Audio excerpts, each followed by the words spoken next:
கர்த்தருக்கு சோத்திரம்.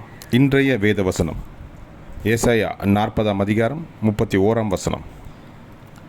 கர்த்தருக்கு காத்திருக்கிறவர்களோ புது பலன் அடைந்து கழுகுகளைப் போல செட்டைகளை அடித்து எழும்புவார்கள். ஆமேன். அவர்கள் ஓடினாலும் இளைப்படையார்கள், நடந்தாலும் சோர்ந்து போகார்கள். ஆமேன்.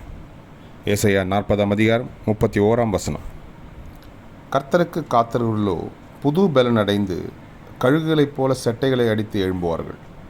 அவர்கள் ஓடினாலும் இளைப்படையார்கள், நடந்தாலும் சோர்ந்து போகார்கள். ஆமேன். கர்த்தர் உங்களை ஆசீர்வதிப்பாராக, உங்களோடு கூட இருப்பாராக. ஆமேன்.